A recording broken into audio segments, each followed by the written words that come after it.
जिनको केवल 5 साल के लिए मौका मिलता है अपने लिए बटोरने के लिए, अपना भंडार भरने के लिए, वो कितने हतोत्साहित होते जा रहे हैं, क्योंकि उनको पता है कि आने वाला समय उनके लिए अच्छा नहीं है। खैर, ये आपको मेरी बातों से पता चल रहा होगा कि मैं किसके संदर्भ में ये बात कर रहा हूँ।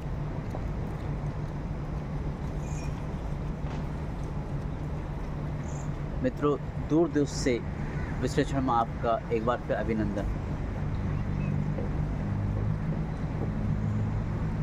जैसा मैं कह रहा था ना कि कुछ लोग इतने भयभीत हैं, उनको आने वाला जो भविष्य है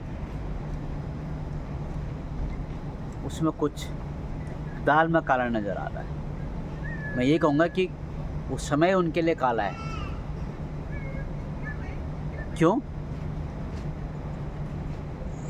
हरियाणा में जय और दिल्ली में महाविजय, और 2027 और 2029 का जो विजय तय है, ये सारे जो परिणाम हैं जो आने वाले हैं, ये इन कुछ राजनीतिक दलों के सपनों में रोज़ाना आ रहे हैं।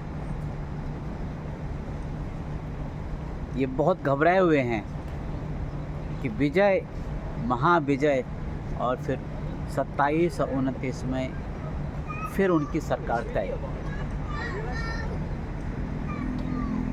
इस प्रकार की परिस्थितियां बन रही हैं, इस प्रकार की स्थितियां बन रही हैं कि शायद, मैं तो ये कहूँगा, गलत नहीं होगा कि 29 के बाद भी जो 34 आएगा और जो 27 के बाद जो 32 आएगा,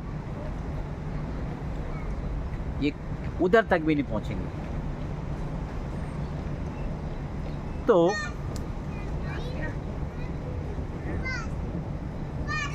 इनको ये भी पता है 2024 में जो जनता ने किसी कारणवश भूल की है, उस भूल का परिमार्जन करने के लिए जनता 2027 और 2029 में चुनाव के लिए तैयार बैठी है। इसीलिए ये कुछ राजनीतिक दल इतने घबराए हुए हैं कि रातों रात, दिन में भी इनके सपनों में वो विफलता, असफलता और हार का जो गुलदस्ता आने वाला है इनके भविष्य में, उसी के देख के ये बहुत चिंतित हैं।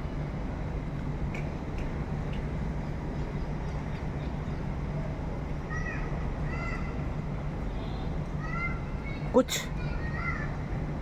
मैं कहूँगा, नेता या नेत्री, उनके बयानों के देख के ऐसा लगता है अपनी राज्यसभा में एक सीट बचाने के लिए कुछ भी बोल देती हैं। किसी भी प्रकार के शब्दों का से संसद को उद्बोधन करते हैं। उनको ये समझ नहीं आता और उनको ये समझ नहीं होती कि मैं ये जो शब्द का जो चयन किया मैंने, इसका समाज पे क्या असर पड़ेगा। हाँ, उनके राज्यसभा पे असर ज़रूर पड़ेगा, और असर ये होता है कि उनको बार बार वो राज्यसभा में चुन ली जाती है। लेकिन समाज में क्या असर पड़ता है, इससे उनका कोई सरोकार नहीं। तो ऐसे नेताओं और नेत्रियों के जो वचन सुन के, भाषण सुन के, कभी दिल में बहुत दुख होता है, बड़ी खिन्न होता है मन कि किस प्रकार के हमारे सांसद संसद में जो उद्बोधन देते हैं, जरा से भी शब्दों की गरिमा को नहीं समझते, या फिर संसद की गरिमा को नहीं समझते। ये एक राजनीतिक दल और है जो कुछ ही सालों के लिए बनी थी, और शायद आने वाले कुछ ही सालों में खलास होने वाली है। वो इतना छटपटाई है, वो जिस राज्य में हारी है अब दूसरे राज्य में जाने में उसको देरी नहीं है, और उस राज्य से वो राज्यसभा का सदस्य बनना चाहता है, संसद में आना चाहता है। और वो तभी हो सकता है वो जब अपने ही पार्टी के किसी को किसी प्रकार का लालच देख के वो राज्यसभा में आ सकता है। लेकिन वो देगा क्या? उसकी झोली तो खाली हो चुकी है। लेकिन अभी भी वो कुछ ऐसे कोशिश कर रहा है कि उसको झोली में ज़रूर कुछ होगा, कुछ आएगा और राज्यसभा में पहुंचेगा। लेकिन ये होने वाला नहीं है। क्यों? उन्होंने अपने ही पैरों में ऐसी कुल्हाड़ी मारी है, अपने ही पैरों में ऐसी घातक चोट मारी है कि वो ना किसी से ले सकते हैं और न किसी को दे सकते हैं। और जब लेन देन नहीं होगा, खैर लेन देन तो उन्होंने बहुत कुछ करा, जिसके कारण आज वो सदन से बाहर हैं, राज्य से बाहर हैं, और एक बंद गली वाले लास्ट मकान में उनका भी प्रवास चल रहा है। किस प्रकार की राजनीति लोग करते हैं? बड़ी विडंबना है, बड़ी बड़ी बातें करते हैं, अपने विचारों को दुनिया के सबसे उत्तम विचारों की श्रेणी में रखते हैं, और रखने भी चाहिए, इसमें कोई दो राय नहीं है। लेकिन क्या इन्होंने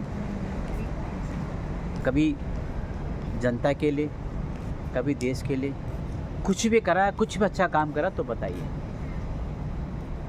उल्टा समाज को ख़राब कर दिया, पब्लिक को ख़राब कर दिया। मैं तो ये कहूँगा, ये मुझे भाषा नहीं बोलनी चाहिए, लेकिन हैंडीकैप्ट बना दिया। जिस राज्य में भी इनकी सरकार है, इतनी दुर्दशा कर दी है इन लोगों ने कि आप देख सकते हैं, सोच सकते हैं, समझ सकते हैं। मित्रों, अभी भी समय है इस राजनीतिक दलों को अपनी राजनीति को सही करने का। अभी भी समय है, ये लोग समाज में अपने लिए जगह बना सकते हैं और प्रतिस्पर्धा में भाग ले सकते हैं। लेकिन हेल्थी प्रतिस्पर्धा हो, स्वच्छ प्रतिस्पर्धा हो, तभी जाके देश आगे बढ़ेगा। मित्रों, जो मैंने देखा, जो मैंने सुना, अपने विचार मैंने आपके सामने रखे। हो सकता है मेरी बात, मेरे विचार, मेरी वाणी किसी को चुभ रही होगी और किसी को अच्छा लग रहा होगा। मेरे लिए दोनों बराबर हैं। अगर किसी को चुभ रहा है तो उसकी सोच और समझ है, किसी को अच्छा लग रहा है उसकी सोच और समझ है। मित्रों, आज के अंक में बस इतना ही। फिर मिलते हैं आपको अगले अंक में।